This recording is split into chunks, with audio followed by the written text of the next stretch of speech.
কই গো ছোট্ট বন্ধুরা, তোমাদের গল্পমণি তো চলে এলো। আজ আমরা একটা গোয়েন্দা গল্প শুনব।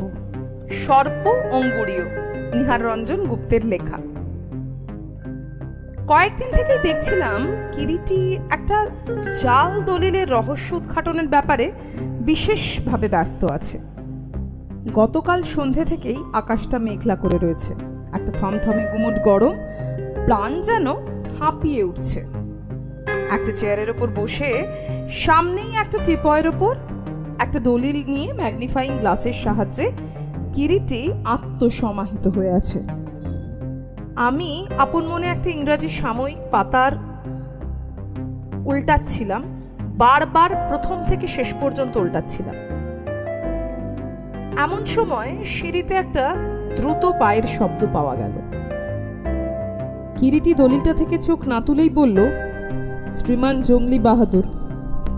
অত দ্রুত পদক্ষেপে আসছেন কেন? জংলি এসে ঘরে প্রবেশ করলো হাঁপাতে হাঁপাতে। কিরে, অত হাঁপাচ্ছিস কেন? কিরিটি আগের মতোই দলিলটার দিকে নজর রেখেই প্রশ্নটা করলেন। বললাম, বাবুর সঙ্গে দেখা হবে না তো আমাকে মুখ খিচিয়ে মারতে এলো। হাঁপাতে হাঁপাতে জংলি বলল, মারতে এলো? বলিস কি রে, কে মারতে এলো? কে আবার? নিচে যে লোকটা এসেছে, একটা বড় গাড়িতে করে এসেছে, তাই বলে একেবারে যেন মাথা কিনে নিয়েছে। সত্যি তো, দেখো তো সুব্রত, কে এমন অভদ্র ব্যক্তি এলেন? হাসতে হাসতে কিরিটি আমাকে বলল। অগত্যা সোফা ছেড়ে উঠতেই হলো। নিচে গিয়ে দেখি সর্বনাশ, এ যে নবীপুর স্টেটের রাজা বাহাদুর স্বয়ং। রাজা বাহাদুর আপনি? হ্যাঁ। আচ্ছা, অভদ্র চাকর তো আপনাদের। বলছি বিশেষ জরুরি কাজ, মিস্টার রায়ের সঙ্গে দেখা করতে চাই। তা বললো বাবু ব্যস্ত, দেখা হবে না। আপনি আসুন, ওর কোনো দোষ নেই, ওর ওপরে ওরকমই আদেশ ছিল। রাজা বাহাদুরকে নিয়ে উপরে চললাম। ঘরের মধ্যে ঢুকতেই কিরিটি সাদর আহ্বান জানালো, কি সৌভাগ্য, কি সৌভাগ্য, আসুন আসুন। রাজা বাহাদুর কিরিটির আহ্বানে বসলেন। আপনার সঙ্গে একটু প্রাইভেট কথা ছিল মিস্টার রায়। কিরিটি কাগজটা সরিয়ে রেখে হাসি মুখে বললেন, বলুন সুব্রত, আমার ডান হাত, আপনি তো জানেন, নির্ভয় বলুন। সেবারে আমার উইলের ব্যাপারে বুঝেছি আপনার বুদ্ধিটা বেশ প্রখর, তাই আপনার কাছেই এলাম। আমার সেই ছানু নায়েবটাকে আপনার মনে আছে তো? দ্যাট ইম্প অফ সাতান ষড়যন্ত্র করে আমার বোকা ছেলেটার সঙ্গে তার মেয়ের বিয়ে দিয়ে আমার সমস্ত সম্পত্তিটা বাগাবার চেষ্টায় ছিল। হ্যাঁ, মনে আছে বই কি। কিরিটি মৃদু হেসে জবাব দিলেন, এটাও সেই শয়তানের কীর্তি।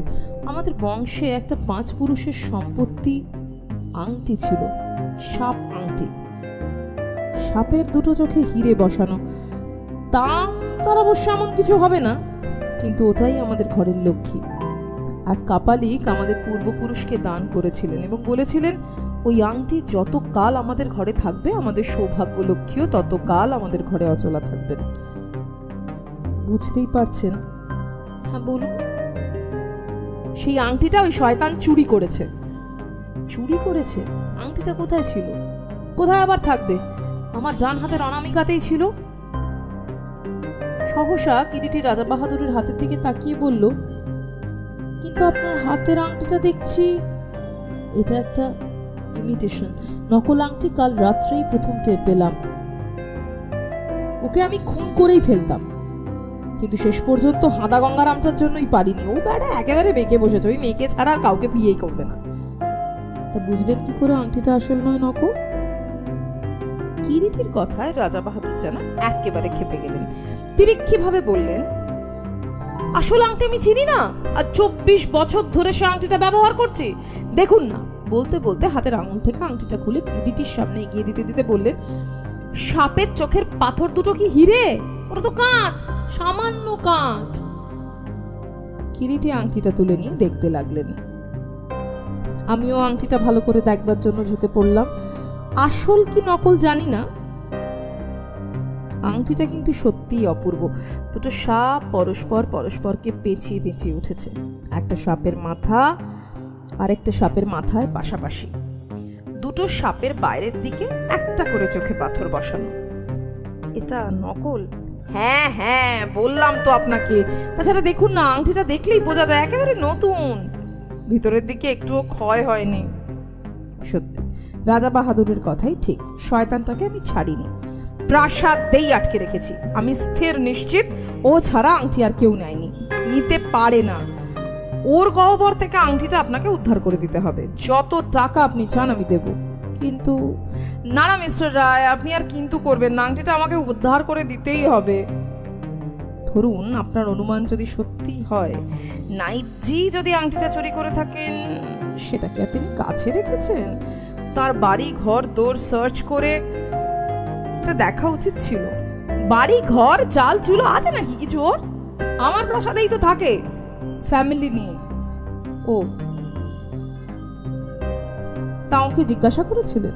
করিনি, ভয় পর্যন্ত দেখিয়েছি। বেড়া ঝানু কেবলই বলে জানি না। এমনও তো হতে পারে সত্যি সত্যি উনি আংটিটা নেননি। নেননি মানে ওই নিশ্চয়ই নিয়েছে, তাছাড়া কার এত বড় বুকের পাটা হবে? আপনি আমার সঙ্গে চলুন, আপনার কাছে নিশ্চয়ই ওর জারি জুরি খাটবে না, আংটিটা বের করে দিতে পথ পাবে না। এখন তো ঠিক সময় করে উঠতে পারছি না রাজা বাহাদুর, কাল সকালের দিকে যাব। কাল সকালে? হ্যাঁ, যদি সত্যি আংটিটা তিনি নিয়ে থাকেন এবং আপনার ওইখানেই তিনি থাকেন, তাহলে ওই আংটি প্রাসাদের মধ্যেই আছে, অন্য কোথাও যায়নি। আর আংটি ওর কাছে থাকলে খুঁজে বের করে নিতে এমন কিছুই কষ্ট হবে না। হ্যাঁ, ভালো কথা। আপনি যে আমার কাছে এসেছেন উনি তা জানেন কি? না, গুণাক্ষরেও কাউকে জানতে দিইনি সে কথা। বেশ, তবে সেই কথাই রইল, আপনি এখন যান, কাল সকালে আমি যাব। পরের দিন সকালেই আমরা নবীপুর স্টেটের দিকে রওনা হলাম। বুঝে উঠতে ঠিক পাচ্ছিলাম না, আংটিটা যদি সেই ভদ্রলোকই চুরি করে থাকেন, তবে সেটা কিরিটি খুঁজে বের করবে কেমন করে? ছোট্ট একটা আংটি খুঁজে বের করা কি সহজ? অত বড় একটা প্রাসাদের মধ্যে যে খড়ের গাদায় ছুঁচ খুঁজে বেড়াবার মতন। কিন্তু কিরিটি যেন একান্ত নির্বিকার, কোনো দুশ্চিন্তা যেন তার ও ব্যাপারে নেই। গাড়ি চালাচ্ছিল হীরা সিং, আমরা দুজনে পেছনের সিটে বসে পাশাপাশি। হঠাৎ আমি প্রশ্ন করলাম, যাচ্ছিস তো আংটি খুঁজে বের করতে, পারবি তো? চেষ্টা করে দেখতে ক্ষতি কি? রাজা বাহাদুর যা বলে গেলেন, যদি আসলে ব্যাপারটা তাই হয়, তবে রামগতি মুখুজ্জের হাত থেকে আংটিটা উদ্ধার করতে খুব বেশি বেগ পেতে হবে না। আমার বক্তব্য হচ্ছে, তুই যখন যাচ্ছিস সেখানে, তখন নিশ্চয়ই লাইন অফ অ্যাকশন একটা মনে মনে এঁকে নিয়ে যাচ্ছিস। না রে না, আসল কথা কি জানিস, ওই বদ্ধ পাগল রাজা বাহাদুরকে আমার বড্ড ভয় লাগে, ভালোও লাগে।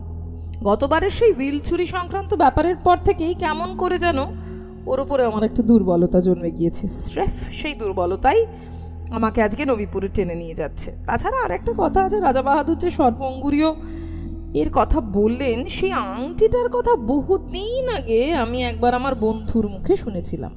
কিরকম?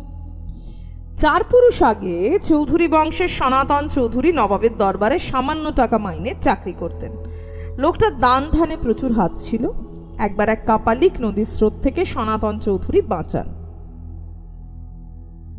কথিত আছে সেই কাপালিকই নাকি সন্তুষ্ট হয়ে সনাতন চৌধুরীকে ওই মন্ত্রপুত সর্প অঙ্গুরীয়টি দেন।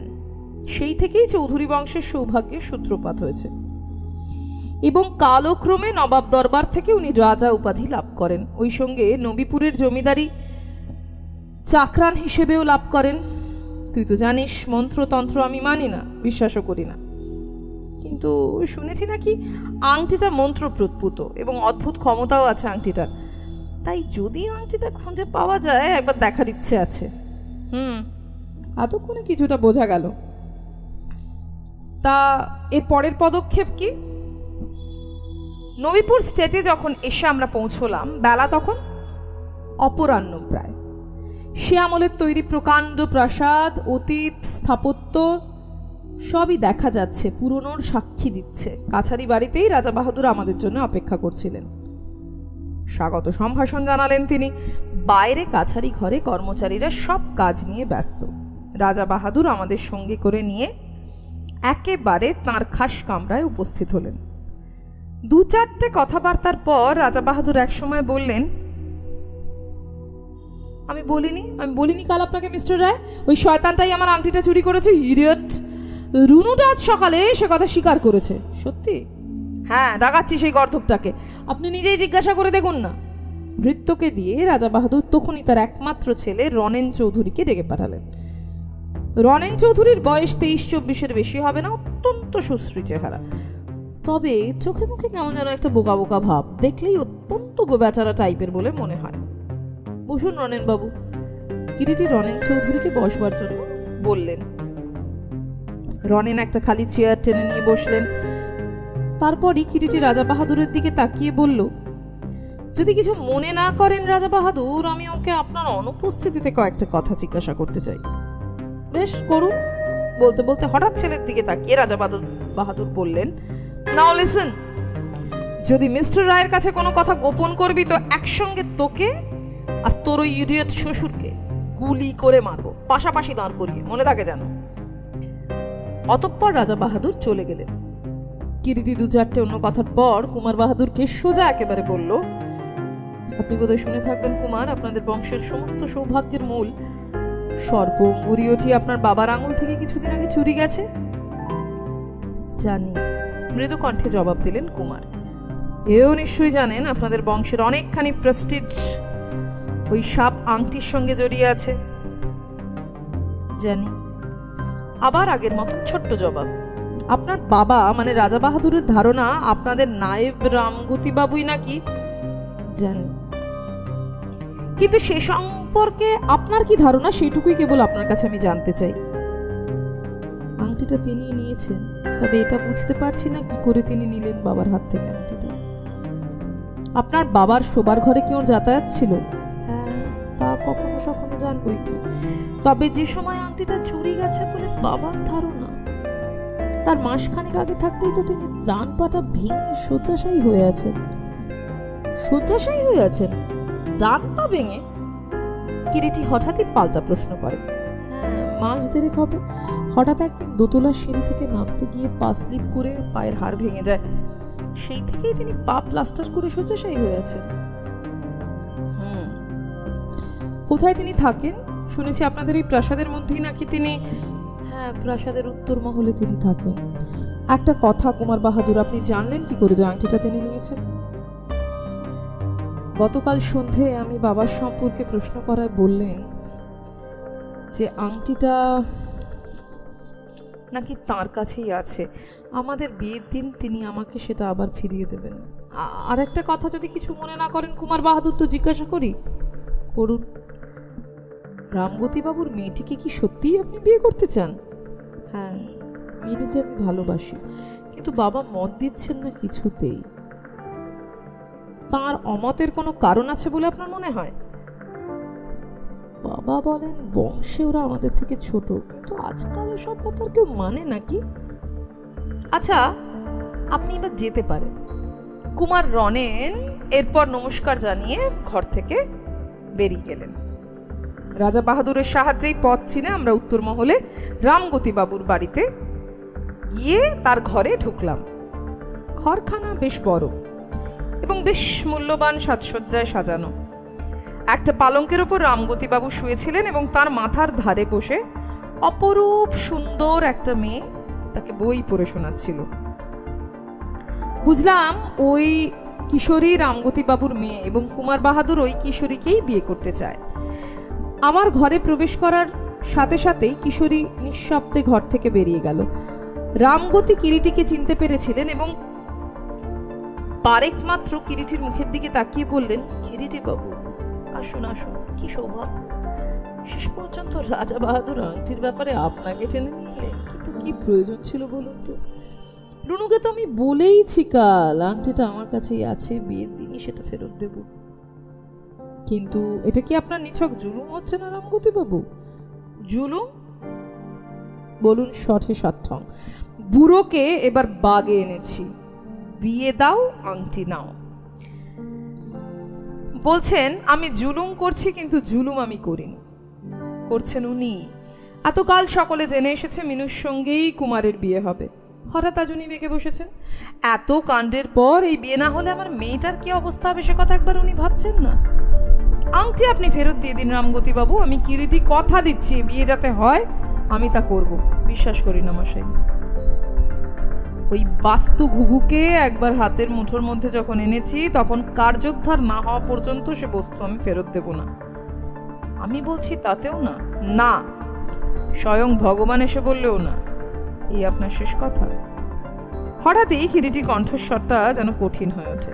হ্যাঁ রামগতি বাবু, এ মশাই আপনার উইল খুঁজে বের করা নয়। কঠিন ব্যঙ্গের সঙ্গে কথা কয়েকটি বললেন রামগতি বাবু।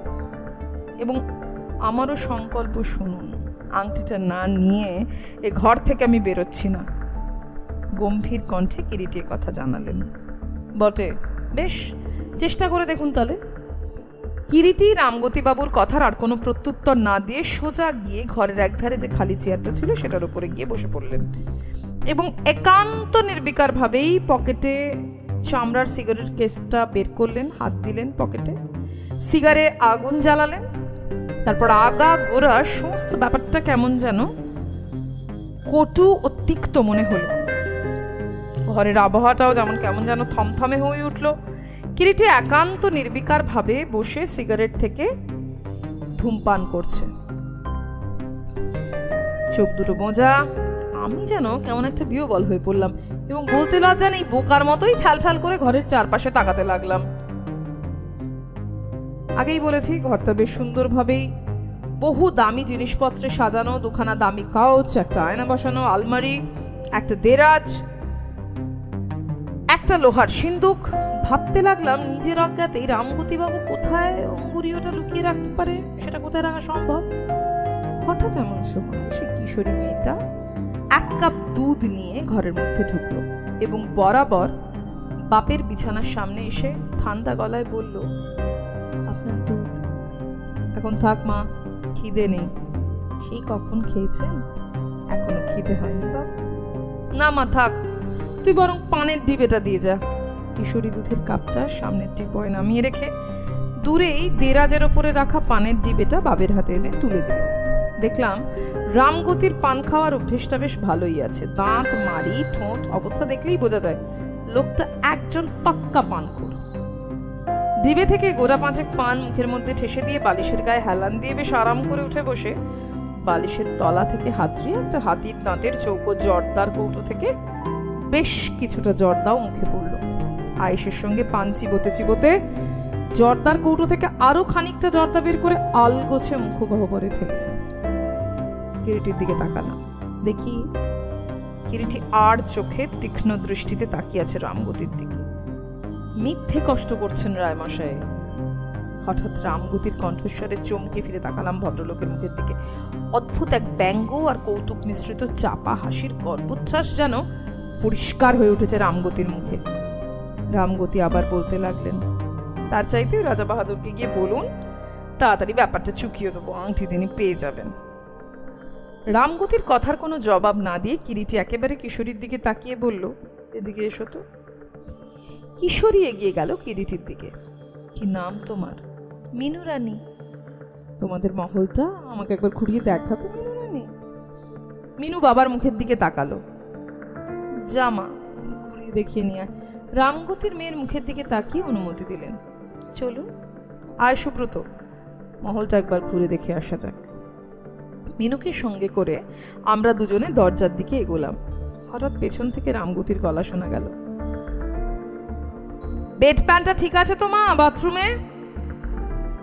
হ্যাঁ বাবা। দরজাটা তাহলে ভেজিয়ে দিয়ে যাস মা। তিনজনে বাইরে বের হয়ে এলাম। মিনু দরজার কপাট দুটো টেনে দিল। হঠাৎ এমন সময় কিরিটি বিদ্যুৎ বেগে ঘুরে দাঁড়িয়ে বলল, তুই এগো সুব্রত, আমি ওপরে রাজা বাহাদুরের সঙ্গে একবার দেখা করে আসছি। সহসা কিরিটিকে মত পরিবর্তন করতে দেখে বুঝলাম বিশেষ কোনো উদ্দেশ্যেই কিরিটি আমাদের এই জায়গা থেকে সরিয়ে দিতে চায়। কোনো কথা না বলে দুজনে এগোলাম। আগে আগে চলেছে মিনু, পেছনে আমি তাকে অনুসরণ করে চলেছি। হঠাৎই পেছন দিকে ফিরে তাকাতেই দেখলাম রামগতির ঘরের ভেজানো দরজার ফাঁকে চোখ রেখে কিরিটি কি যেন দেখবার চেষ্টা করছে। মিনিট 20 বাদে যখন ঘরের মধ্যে ফিরে এলাম, আমি একা, দেখি ঘরের মধ্যে কিরিটি একেবারে রামগতির বিছানা ঘেঁষে দাঁড়িয়ে তীক্ষ্ণ দৃষ্টিতে রামগতির দিকে তাকিয়ে। রামগতি বিছানার উপরে ঠিক আগের মতন বসে এবং তাকিয়ে আছেন কিরিটির মুখের দিকে। এমন সময় রাজা বাহাদুর এসে ঘরের মধ্যে ঢুকলেন, তার সঙ্গে রাজবাড়ির গৃহচিকিৎসক। এই যে রাজা বাহাদুর, আসুন। ইনি আপনার পারিবারিক চিকিৎসক বুঝি? হ্যাঁ, ডক্টর অধিকারী। রাজা বাহাদুর জবাব দিলেন। নমস্কার, আপনাকে একটু কষ্ট দিলাম ডাক্তার অধিকারী। কিরিটি বলল। না না, কষ্ট কি? ডাক্তার প্রত্যুত্তর দেন। আপনি ওর পায়ে প্লাস্টার করেছেন না? হ্যাঁ, প্লাস্টার দেখে মনে হচ্ছে 2-1 দিন আগেও বোধহয় প্লাস্টারটা বদলানো হয়েছে। ডাক্তার যেন কিরিটির প্রশ্নে কেমন একটু বিব্রত বোধ করলেন।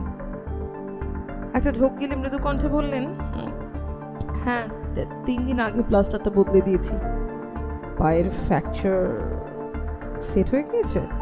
না, এখনো, কিন্তু প্লাস্টারটা ঠিক পারফেক্ট হয়নি। লক্ষ্য করলাম সহসা ডাক্তারের মুখখানা যেন কেমন একটু ফ্যাকাশে হয়ে গেল। আমতা আমতা করে ডাক্তার বললেন, কেন বলুন তো? অত ঢিলে কখনো প্লাস্টার হয়? তাতে করে প্লাস্টারিং করবার এফেক্টই তো পাওয়া যায় না। কি বলছেন আপনি? ঠিকই বলছি। কয়েক বছর আগে আমার এক বন্ধুর ডান পায়ের একটা হাড় ফ্র্যাকচার হয়েছিল। তাকে 2 মাস হাসপাতালে প্লাস্টার অবস্থায় থাকতে হয়েছিল। এ সম্পর্কে আমার কিছু কিছু জ্ঞান আছে। তাছাড়া প্লাস্টারের ডান দিকটা কেমন যেন একটু সুপুরির মতন উঁচু হয়ে আছে। নির্বাক বিস্ময়ে স্থির দাঁড়িয়ে আমরা কিরিটির কথাগুলো শুনছিলাম। কিরিটির শেষ কথায় ডাক্তার যেন একেবারে বোবা হয়ে গিয়েছেন বলে মনে হলো। সহসা কিরিটির কণ্ঠস্বর জাদু মন্ত্রে যেন তীব্র কঠোর হয়ে উঠল। ডাক্তার, এক্ষুনি আমাদের সামনে আপনাকে রামগতি বাবুর পায়ের প্লাস্টারটা কাটতে হবে। কিরিটির কথায় হঠাৎ যেন ঘরের মধ্যে বাজ পড়ল। কয়েকটা মুহূর্ত কঠিন পাথরের মতন স্তব্ধতা। প্লাস্টার কাটতে হবে? হ্যাঁ, কারণ ওই প্লাস্টারের মধ্যেই রাজা বাহাদুরের আংটিটা লুকোনো আছে এবং আপনার সাহায্যেই উনি আংটিটার মধ্যে লুকিয়ে রেখেছেন। রাজা বাহাদুর গর্জন করে উঠলেন, You, the treacherous fellow, I shall shoot you. Ramdev, हमारा রাইফেল লাও। সত্যি স্তম্ভিত হয়ে গিয়েছিল। ফিরতি পথে কিরিটিকে প্রশ্ন করতেই সে বলল, প্রথমটা আমিও ভাবতে পারিনি যে প্লাস্টারের মধ্যেই আংটিটা লুকোনো আছে। ঘর থেকে বের হয়ে আসবার সময় হঠাৎ যখন শুনতে পেলাম রামগতি বলছেন বাথরুমে যাবেন, তখনই আমার মনে সন্দেহ জাগলো। পায়ে প্লাস্টার অবস্থায় কোনো পেশেন্ট পায়ে হেঁটে বাথরুম যেতে পারে না, আর ডাক্তারও তা অ্যালাউ করেন না। তাই তোদের সঙ্গে না নিয়ে দরজার ফাঁক দিয়ে দৃষ্টিতে দেখলাম রামগতি অনায়াসেই হেঁটে বাথরুমে গেলেন। হঠাৎ আমার মনে প্লাস্টারের কথাই উদয় হলো। আমার এর থেকে প্রকৃষ্ট স্থান বলে আর কিছু মনে হলো না, কিন্তু সঙ্গে সঙ্গে এও মনে হলো প্লাস্টারের মধ্যে রাখতে হলে তাকে ডাক্তারের সাহায্য নিতে হবে। স্টেটের একজন সামান্য ডাক্তারকে কিছু অর্থ দিয়ে তার সাহায্য নেয় এমন কিছু বিচিত্র ব্যাপার নয়।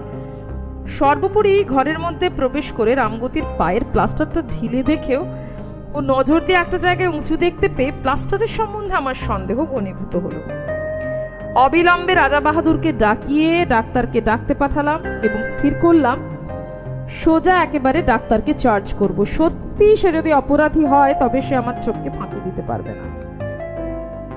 তারপর তো তুই দেখলি বাকিটা, কেমন 2 2 4 হয়ে গেল। অদ্ভুত বিশ্লেষণ শক্তি তোর কিরিটি, কিছু না, কেবল কমন সেন্স। একটু ভাবলে তুইও পারবি। শেষ কথাটা না বললে অন্যায় হবে। শেষ পর্যন্ত কিরিটির বিশেষ অনুরোধে রাজা বাহাদুর মিনু রানীকে পুত্রবধূ করেছিলেন, তবে রামগতিকে ক্ষমা করেননি, প্রাসাদ থেকে তাড়িয়ে দিয়েছিলেন। তাহলে কেমন লাগলো আজকের এই গোয়েন্দা গল্প অবশ্যই জানিও। কমেন্ট করে, সাবস্ক্রাইব করে, শেয়ার করে চ্যানেলটাকে আরও নতুন নতুন গল্প দিয়ে সাজিয়ে তুলতে সাহায্য করবেন আপনারা। সবাই ভালো থাকবেন, আনন্দে থাকবেন। আজ তবে আসি।